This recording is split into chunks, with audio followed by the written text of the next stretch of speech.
हर्ष पराशर जी, पुष्कर राज। राधे राधे जी।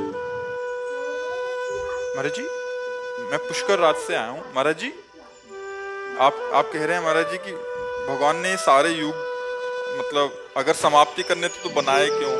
खेल खेल क्यों रचा ऐसा? मतलब अगर भगवान ने क्यों रचा, ये नहीं, ये प्रश्न नहीं किया जा सकता। इसका उत्तर भगवान देंगे। हम तो उनके भक्त हैं, हम तो उनके दास हैं। भगवान से प्रश्न करो कि आपने क्यों रचा। गुरु जी, जब मृत्यु ही मतलब सब कुछ अंत करना है भगवान को, अंत नहीं का, किसी का अंत नहीं है। खेल है, परिवर्तन है। आप बताओ अंत क्या है? जैसे सभी लोग बोलते हैं कि अपना कलयुग का अंत हो जाएगा, सृष्टि का विनाश हो जाएगा, सब कुछ हो जाएगा। हमारी बात सुनो, 3 लीलाएं हैं भगवान की, वो हर क्षण होती रहती है। ये सेकंड है, इस सेकंड में लाखों लोग पैदा हो गए, लाखों लोग मर गए, लाखों लोग आनंदित हैं, लाखों लोग दुखी हैं। पूरी सृष्टि में भगवान ने 3 लीलाएं की। ब्रह्मा रूप से सृजन करना, विष्णु रूप से पालन करना और शिव रूप से संहार करना। वही भगवान ब्रह्मा है, वही भगवान हरि है, वही भगवान हर है, कोई अंतर तो नहीं। और वही चराचर जीव बने हुए हैं, कोई और थोड़ी है। वो अपने आप से अपने आप का सृजन करते हैं, अपने आप से अपने आप का पालन करते हैं, अपने आप से अपने आप का संहार कर देते हैं। आपको इसलिए प्रश्न उठा कि आप देहाभिमानी जीव हो। आप इस समय देह भाव से बोल रहे हो, देह भाव से बोल रहे हो, क्योंकि देह भाव ही है। अभी परमात्मा भाव में तो आए नहीं हो, इसलिए आपको बड़ा भयावह लग रहा है। भगवान ने ऐसा किया क्यों, भगवान ने ऐसा रचा ही क्यों? जब विनाश ही करना था तो रचना क्यों था? नहीं, उनका खेल है। जैसे बच्चे जो है ना, घरौंदा बनाते हैं, बिगाड़ देते हैं, उनसे पूछो क्यों, ऐसा क्यों किया? उनका खेल है। उनके पास क्यों का उत्तर थोड़ी। गांव में जैसे बैलगाड़ी जा रही तो बच्चे बैठ गए और आधा किलोमीटर दूर गए, फिर उतर के वहां से पैदल आ रहे उनसे पूछो क्यों, तो उनके पास उत्तर है क्या? खेल है उनका। ऐसे ही भगवान का एक माया में ये खेल है। एको हम बहुत श्यामा, एको हम, मैं एक बहुत रूपों में हो जाऊं। तो वही भगवान बहुत रूपों में होकर अपने आप से अपने आप का पालन करते हैं, अपने आप से अपने आप का संहार करते हैं। कोई दूसरा हो तो उनको दर्द की बात आवे, वो अपने आप में खेल रहे हैं। आग भी वही है, मृत्यु भी है, सब कुछ हरण करने वालों में मृत्यु मैं हूँ। तो कोई दूसरा हो तब हो ना, अपने आप से अपने आप को खेल। जादूगर अपने आप को काटता है, अपने आप को दुनिया का दिखाता है नाना प्रकार के, उसको कोई ना आश्चर्य होता, ना कोई दुख होता, ना कोई सुख होता है। ऐसे ही भगवान को ना कोई आश्चर्य, ना कोई दुख है, ना सुख। अनंत ब्रह्मांड एक संकल्प में अपने आप में रच दिए, आप ही बन गए, आप ही पालन कर रहे हैं अपना, और आप ही अपना विनाश कर रहे हैं। तो उसमें परेशानी क्या है? परेशानी हमारी है जो हम आपको भूल गए हैं। आप कौन है? तो आप शरीर को लेकर के बोलेंगे मैं अमुक हूँ, मेरा नाम यह है, वो नहीं है। तो इस ढांचे का परिचय दे रहे हैं आप अपना परिचय बताइए, तो आप अपने को जान पाए कि आप कौन है। जब अपने को जान पाओगे तो आप ही हैं उत्तर देने वाले, आप ही फंस गए हैं। अगर आप इससे मुक्त हो जाओ तो कहा गया ब्रह्मविद ब्रह्मवि भवति, जो ब्रह्म को जान लेता है वो ब्रह्ममय हो जाए। जानत तुम्हें तुम्हें हो जाए। क्यों तुम्हें हो जाए? क्योंकि वही है ही है, देखो हम बहुत श्यामा, वही परमात्मा है। फिर कोई प्रश्न नहीं। और विनाश किसी का नहीं होता, रूप परिवर्तन होता है। जैसे शरीर जला दिया गया तो अग्नि तत्व में, वायु तत्व वायु तत्व में, जल तत्व जल में, पृथ्वी पृथ्वी तत्व, आकाश आकाश तत्व में। जीवात्मा अविनाशी है, वो अपने कर्मानुसार मन को लेकर दूसरे शरीर में चला गया। मृत्यु किसकी? किसी की नहीं। जब विनाश पूरा होता है तो पूरी सृष्टि 100 वर्ष सूखा पड़ता है, भयंकर, फिर 100 वर्ष अग्नि, फिर भयंकर जल, 100 वर्ष तक जल। फिर इसके बाद जब प्रबल ताप बढ़ी, कोई सृष्टि में नहीं रहेगा, तो जल तत्व वायु तत्व में, वायु तत्व अग्नि तत्व में, आकाश तत्व में, ऐसे क्रम से होते हुए आकाश तत्व महातत्व में, महातत्व अहंकार में, ऐसे मूल प्रकृति तक पहुंचकर मूल प्रकृति ब्रह्म में कुछ नहीं नष्ट हुआ, सब अपने अपने स्वरूप में आते हुए चले गए। फिर जब सृष्टि हुई तो ब्रह्म से मूल प्रकृति से त्रिगुणात्मिका प्रकृति, त्रिगुणात्मिका प्रकृति से महातत्व से अहंकार से पूरी सृष्टि। वही फैल गया, वही समिट जाता है। समिट जाना विनाश है, फैल जाना सृष्टि है, और जितने दिन फैल के खेलते हैं वही जीवन है। इसीलिए तो जब ज्ञान हो जाता है तो पूरी सृष्टि से राग खत्म हो जाता है।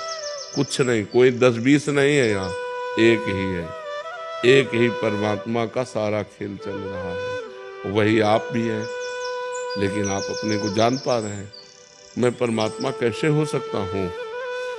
तो आप देह भाव से बोल रहे हैं। स्वरूप में आइए, स्वरूप कौन है? स्वरूप कौन है? तो स्वरूप का ज्ञान है नहीं। तो इसीलिए देह भाव के होने के कारण जन्म मरण, दुख सुख, लाभ हानि, मान अपमान, जय पराजय ये भोगना पड़ रहा, बड़ा कठिन है। इसीलिए भजन करो और मुक्त हो जाओ। साधन धाम मोक्ष कर द्वारा, मोक्ष को प्राप्त कर लो तो ये जीवन सार्थक हो जाएगा। नहीं तो फिर ये चलता रहेगा, पुनरपि जननम पुनरपि मरणम पुनरपि जननी जठरे शयनम। भगवान ने किसी को नहीं रचा, अपने आप से अपने आप को रचा, दूसरा कोई नहीं है। आप देखो ये क्या है? पंचभूतों से बना हुआ शरीर है ना। पंचभूत कौन है? ये परमात्मा स्वरूप है, परिवर्तनशील है। और एक परमात्मा स्वरूप भगवान की दो प्रकृति है, एक परा एक अपरा। जो शरीर है ये भगवान की एक प्रकृति है, जो स्वरूप है वो आप है। वही जो आप में स्वरूप, वही आप में, वही आप में, वही आप में, वही एक ही है। जैसे कर्णों के कारण देखने में बिजली कई प्रकार की दिखाई देती है। एक बिजली लाइट दे रही, एक बिजली हवा दे रही, एक बिजली ठंडा कर रही, एक बिजली हीटर में निकल रही। लेकिन क्या बिजली कई प्रकार की है क्या?